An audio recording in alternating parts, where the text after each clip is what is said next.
Behind the hood, beyond the arc, and past the sparks to talk shop with industry insiders who bring real-world experience and a unique perspective to every topic. Welcome back to the Weldcast. This is part 2 of our series on the PowerWave 300C. In part 1, we talked about how the PowerWave 300C was the right machine and modified short circuit was the right application to replace gas tungsten arc welding for root passes on carbon steel pipe.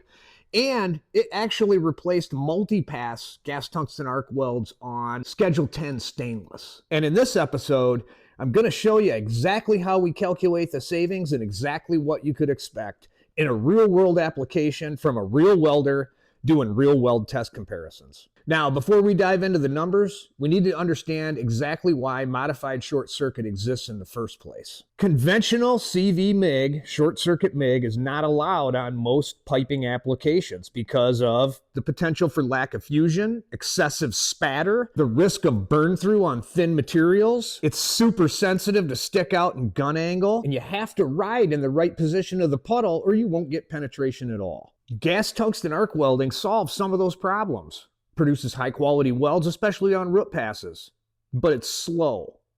I mean really slow. It's got low deposition rates. It's got a low operator factor, meaning the arc isn't on all the time, right?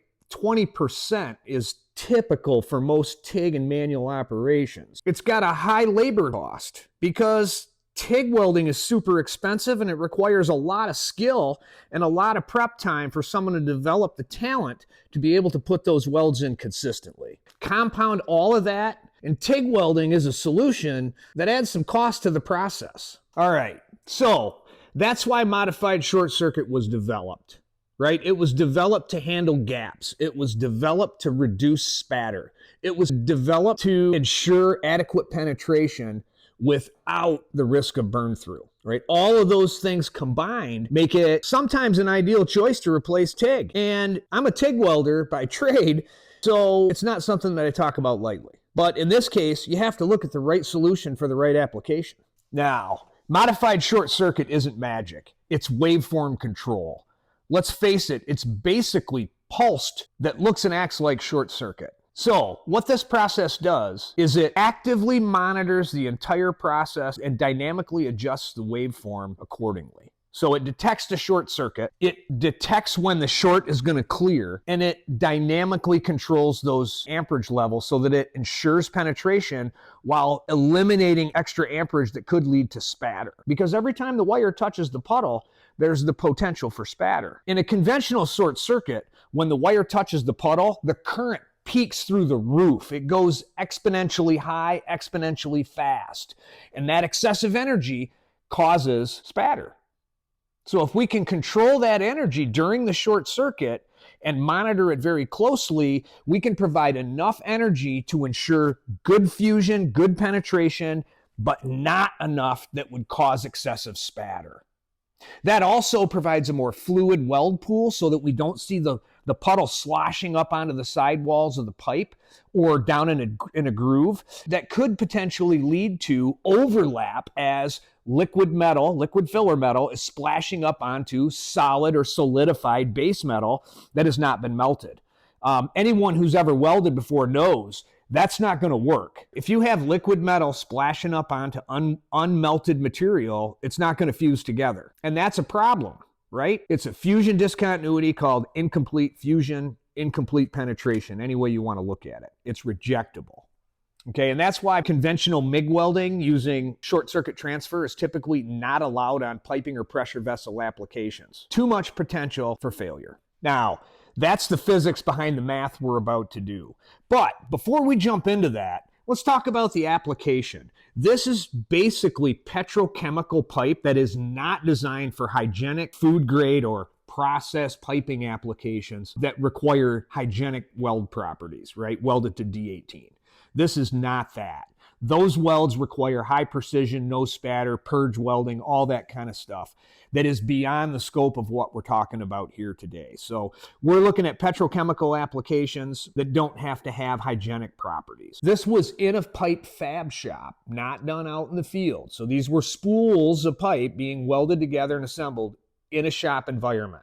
This was not hygienic or sanitary process pipe welding that would be used for food, beverages, pharmaceutical, or semiconductor type applications. Those require higher weld quality standards, and they're beyond the scope of what we're talking about here with STT. Now let's set the stage. We're going to compare two root passes. One done the conventional way that the company was doing them before, which was gas tungsten arc welding. And the second we're going to compare is as we switch over to a wire process for the same root pass on the same diameter of pipe, and we're going to look at the math. So in this case, let's take a look. We had 8-inch diameter Schedule 40 pipe. So let's just do some quick math here. Pi times the diameter is going to give us a total weld length around that pipe of just over 25 inches. I calculated 25.133 inches. At a labor rate of around $70 an hour, which could be low considering where folks are at, right, today. And gas tungsten arc welding was done at about 1.7 inches per minute, right? So less than 2 inches a minute going around there. That's pretty slow. STT travel speed was estimated to be about 5.5 inches per minute. And our gas tungsten arc welding operator factor, we gave the benefit of the doubt to the operator and said, hey, they were going to keep their hood down and their arc on as much as possible. So we calculated that out as 35% arc on time, or 35% operator factor. When we switch over to MIG, we bump that up to 40% operator factor. And arguably, if you had things set up in a more automated fashion or a more systemic flow fashion, you might even be able to keep the hood down more than that. These numbers are real numbers from real work with a real customer. Let's see the math. First, the TIG root, 8-inch pipe, circumference of 25 inches for total weld distance. Divide that by 1.7 inches per minute, and that gives us about 14 3/4 minutes of actual welding time. Now, because we're only welding 35% of the time, if we divide that by 35%, we get a total time of about 42 minutes, right? Total time to complete the work with all the other factors that go into prepping, cleaning, purging, whatever has to be done around that, right? That would reduce our arc on time. So we're going to convert that to hours, right? So 42 minutes times 1 hour over 60 minutes is going to give us about 0.71 hours. Multiply that times $70 an hour, and that gives us a total of about $49.29 for a TIG root pass. Okay, that's for every root pass. Then we still have to fill and cap it, right?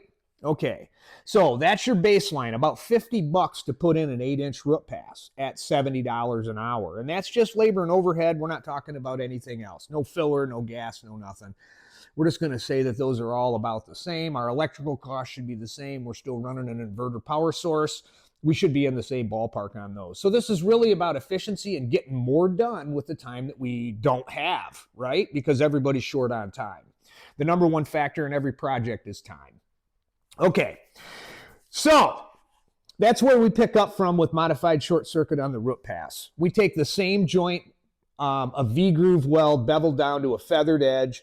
We run a 332 root opening on it, and we're using, let's just say 045 ER70S6 with 90-10 gas, right? 90% argon, 10% CO2, or what we call C10. Now let's compare that, right?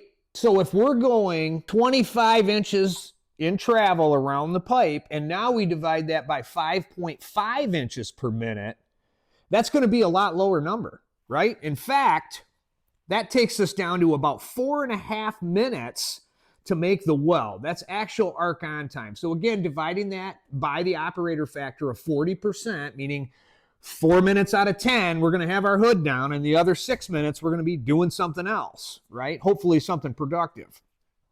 Okay, so if we divide that by 40% operator factor, that's going to bump us up to 11.25 total minutes. Convert that to hours, you've got about 0.1875 hours, 3/16 of an hour for those of you that are into fractions.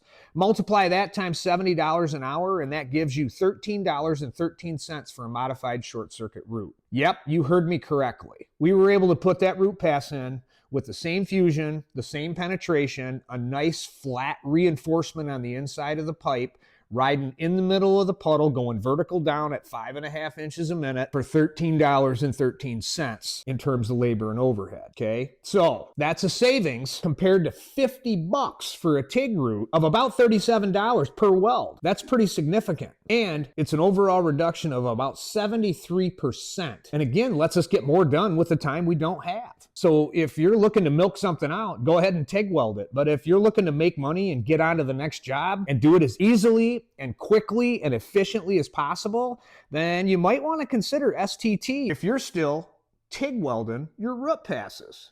It's faster, it's cleaner, and it's easier to put in, and it requires less operator training and long-term skill development. And this is why shops are changing. This is why shops are looking to replace gas tanks and arc welding. It's not because there was anything wrong with the welds. The welds are arguably perfectly sound and in many cases very, very high quality.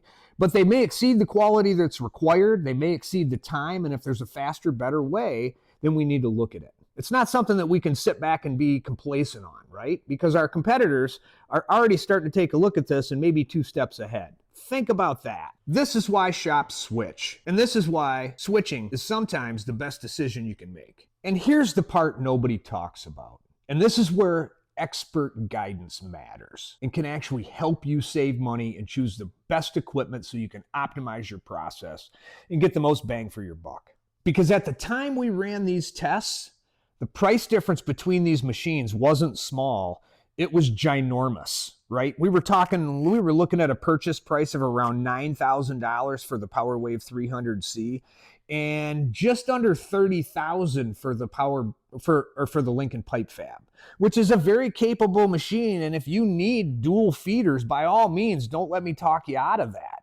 But in this case, what we found out with a little bit of insight and looking into the weld specs and doing some process development, we were able to standardize on 1 wire and 1 gas because the other machine did just as good with that setup. And we couldn't hardly notice a difference going back and forth between different wires and different gases. So by doing a little bit of that work up front, we were able to narrow it down, and we figured we didn't need that much machine. We didn't need the dual feeder for this application.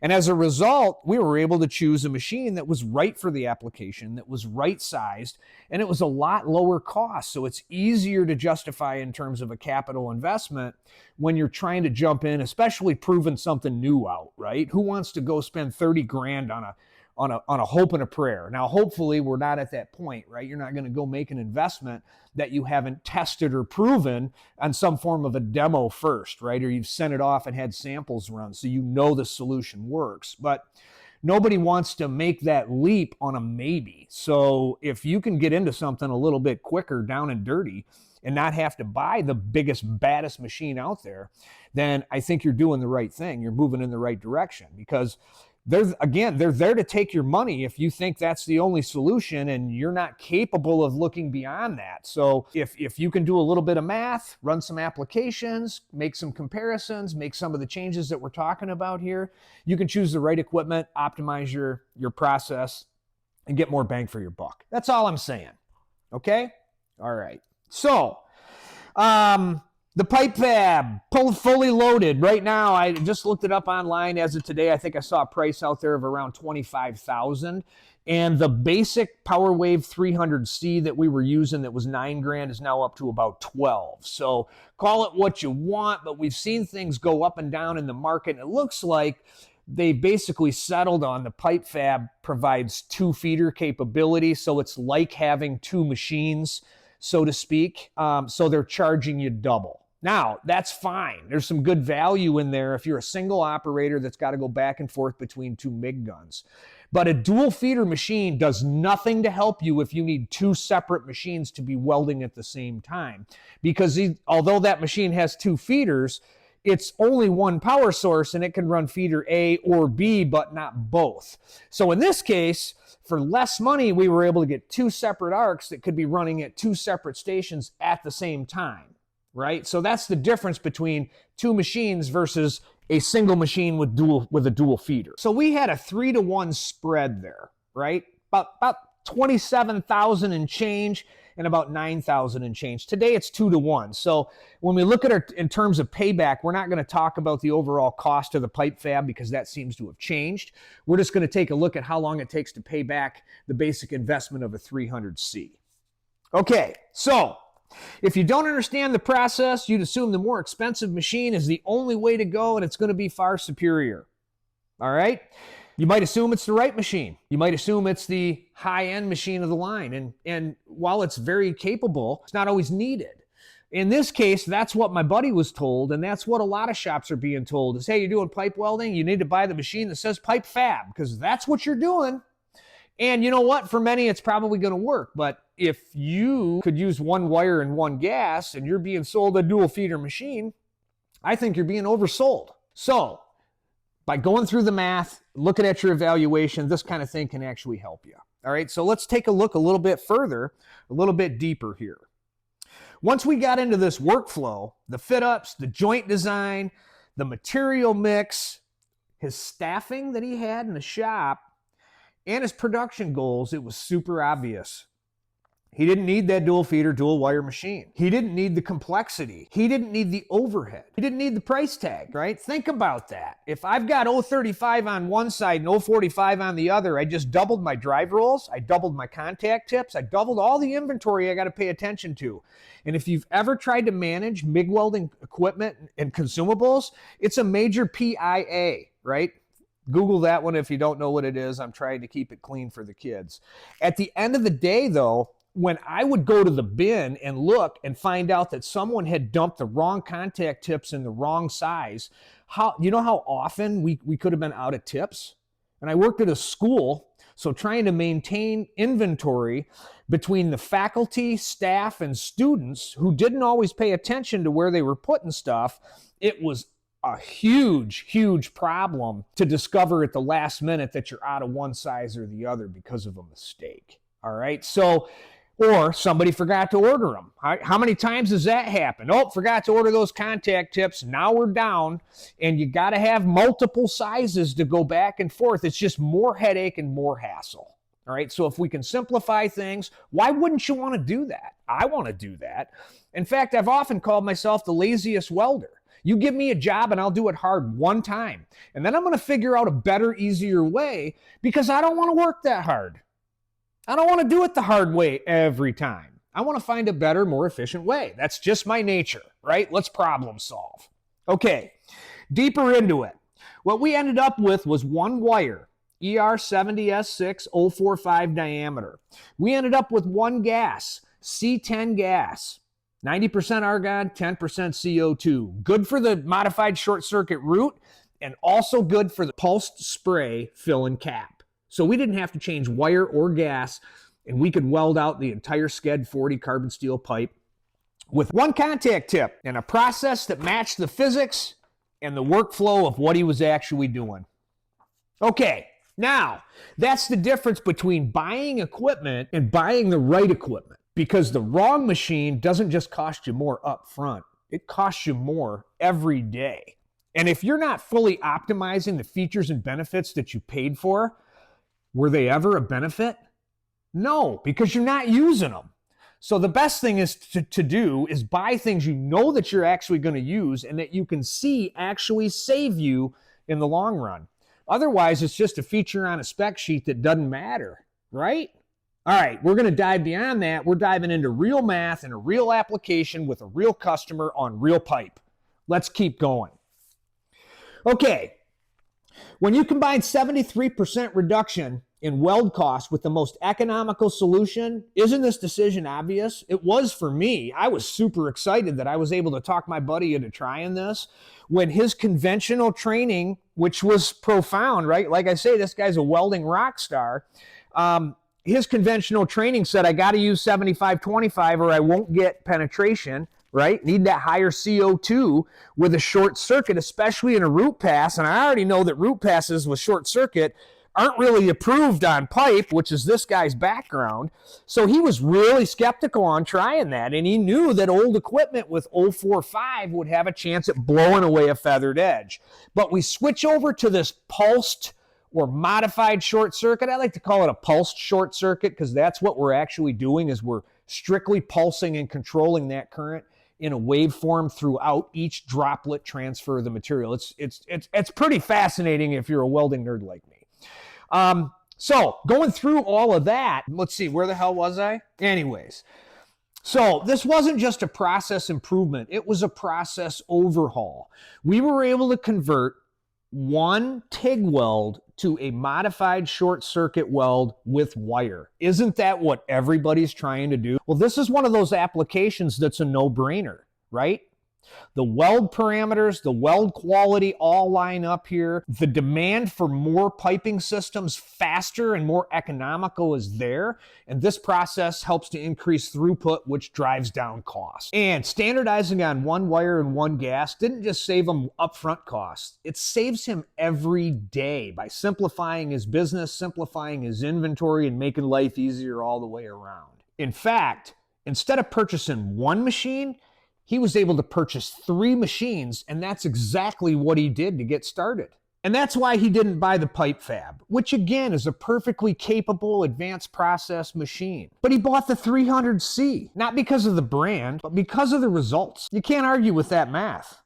And don't forget, the value stream goes way beyond the weld savings. We've got less capital equipment, easier to purchase, lower cost to get into this type of business, lower cost of upgrading your equipment. It's easier to use and easier to train new operators. So think about that. In an age where we claim there's a huge welder shortage and there's a lack of skilled trades that are at an all-time low, this process is easier to train new people. In fact, if you take someone off the street that's never MIG welded in their life, and you put a MIG gun in their hands and you tell them to run a root pass vertical down, they're going to ride right in the middle of the puddle, because that's what we all do when we start, right? That's the number one thing we train operators not to do with conventional MIG, is you got to be out in front or you're not getting penetration. So the person that knows nothing walks in and puts in a beautiful weld and says, wow, that was super easy. And someone who's been trained in short circuit MIG weld walks in and can't make it work and says, that's a shitty process, I would never use that. They're actually overtrained for the process. They had to work really hard to make CV MIG work. And in this case, they were doing too much. All they needed to do was throttle back, let the machine do the work, and the proof was in the pudding. So it's easier to train new people, and with a little bit of time and a little bit of coaching, they can be putting in root passes. Now, I'm not saying that translates into being able to do a vertical upfill and cap weave using pulse transfer, carrying a big wide puddle, but at least for putting in root passes, it's a good entryway into pipe for people who are new to the industry and new to the trade that would take years to develop a proficiency in TIG welding. Yeah. If you're like me and every student I've ever trained, we always have to tell people to ride the leading edge of the puddle when they're MIG welding, because the natural tendency is to put that wire right in the middle of the puddle and watch it build up around you. And anybody who knows MIG welding knows the puddle is an insulator.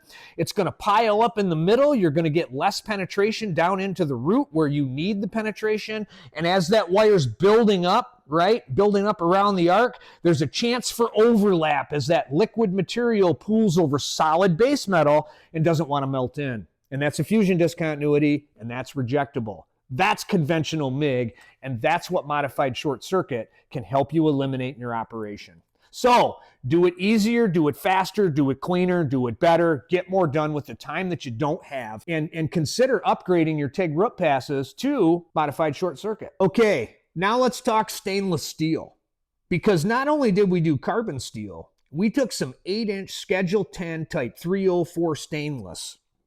And that was typically being done with a 2-pass TIG weld, right? It had a root pass and then a fill cap pass over top of it. So we were going around that pipe twice. Remember how long that was? An 8-inch pipe is about 25 inches. So that's 50 inches of weld at 2 different settings typically with the TIG process. And with the MIG process or the MAG process or whatever you call it where you're at, gas metal arc welding modified short circuit, I guess, is probably the best term. With that process, we were able to do the same weld, 25 inches in a single pass, at 5.5 inches a minute of travel speed, same that we did on the carbon steel. In fact, maybe just a tad bit faster, but we'll be conservative on this. So let's walk through that math because that's where things get really interesting, right? Okay, so let me repeat what we were doing. We replaced a 2-pass TIG weld at 1.7 inches a minute with a single pass MIG-MAG weld using modified short circuit at 5.5 inches per minute. And yeah, you heard that correctly, 2 passes down to 1. Okay, let's do the actual math. TIG welding stainless, we went 25 inches divided by 1.7 inches per minute, gives us about 14.78 minutes of arc time per pass. 2 passes, correct, gives us about 29.5 minutes of arc time. All right, using the same 35% operator factor because you know he dipped his tungsten. 29.5 divided by 0.35 operator factor or arc on time gives us about 84 total minutes. So an hour and 24 minutes to make that weld, right? And that actually converted to hours, 84 minutes divided by 60 is going to give us 1.41 hours. So if we multiply that times 70, that's $98.70 for a 2-pass TIG stainless root fill and cap on Schedule 10 pipe. Okay? Now, let's look at the modified short circuit route. 25 inches around an 8-inch diameter pipe, give or take, due to wall thickness, at 5.5 inches per minute, but this time it's only a single pass weld with full penetration to the root and full filling of the joint on the top side without excessive reinforcement, right? So 25 inches divided by 5.5 gives me about 4.5 minutes of arc time. Divide that by 40% operator factor, and it takes about 12 minutes. 11.43 is my calculation. Under 12 minutes of total time to make that weld. So convert that to hours. 11.43 minutes divided by 60 is going to give us 0.19 hours. Okay? Multiply that times $70 an hour. And you've got a cost of $13.30 for the modified short circuit stainless root. Pretty much the same math that we just did, right? Root pass to root pass. It didn't make much of a difference if we were doing carbon or stainless or what the wall thickness was. We were able to put the root in at about the same travel speed. The difference here is wall thickness was thin enough, we didn't need fill and cap at all. It was just a single pass weld using an 1/8 inch gap and a square groove, right? No prep at all. No prep at all. That's pretty impressive as well. So you can take square butt, put it in there, tack it at a 332 root opening, bop, bop, bop, and you're in business doing a single pass weld on Schedule 10 stainless. $98 compared to $13 is about a $85 savings per joint. That's significant. All right, so if you weld a 10-hour day, and when I was doing process piping, it was a little thinner wall, we would quote about 1 weld per hour on 4-inch pipe, right? And, you know, by the time you cut it, prepped it, cleaned it, purged it, and did all that kind of stuff, that was pretty accurate if you had your shit together. Otherwise, it might actually take you longer, especially if you had to cut out a weld because you screwed it up, right? So if you planned on working a 10-hour day and doing 1 weld per day, that's $850 in savings that you'd get per day. All right? Multiply that out times 5 days in a week, and that's over $4,000 a week that you could save by switching from TIG to modified short circuit. Oh, by the way, you're probably going to get those 10 welds done with modified short circuit, and you may or may not get 10 welds done with TIG welding. So let's scale that out. $85 a joint, 1 hour per weld, results in about $850. It's $4,270 per week. And if you're consistent, that's more than $225,000 per year, per machine. I calculated the return on investment to be about 11 working days before it would pay off, depending on what your purchase price was. That's right, this machine could be paid for in less than 3 weeks. And look at the money you're putting in the bank per machine per week after that. It's significant. Okay, And here's the best part. After we ran these tests, carbon and stainless, and my buddy went back and bought some machines and eventually outfitted this whole pipe shop with Lincoln PowerWave 300Cs. He just called and texted me last week. He's at a new pipe shop now, working at a new place, and he just bought another PowerWave 300C. So the proof is in the arc. The proof is in the results. And again, this isn't marketing. This is pure physics and math. This is real world welding applications. And this is real world comparisons and real world results. Not because I told him to, not because of marketing, not because of fluff, not because of features he wouldn't need, but because of the weld results. That's why he bought another 300C. And that's why, like me, the 300C is his favorite machine at the moment. And hey, would you like to hear from the welder himself? Let us know in the comments if we should invite him on the Weldcast. And you can hear the story right from him. And we'll talk shop and about other applications and how he's used process selection and the right equipment purchases to optimize his bang for his buck and get the most out of his welds. So that's the math. And that's why modified short circuit is such a powerful tool for pipe welding, especially root passes on carbon steel and stainless steel pipe. And that's why choosing the right machine matters just as much as choosing the right process. And a little bit of process development can go a long way towards savings throughout your business. If you were looking for information on why modified short circuit is superior to TIG and other wire processes for root passes on pipe and how it can actually save you money, this is the proof you need. This is the way to calculate a return on investment that's actually based on real world welding results. And I want to know just one thing. What's my buddy doing with all his free time now? All right, that wraps up this episode of the Sparks and Spatter Weldcast. I'm Brent Williams, and if you like this type of insight, be sure to like and subscribe. We've got more info coming your way. Thanks for watching, thanks for tuning in, and until next time, keep your hood down and don't stare at the bright lights.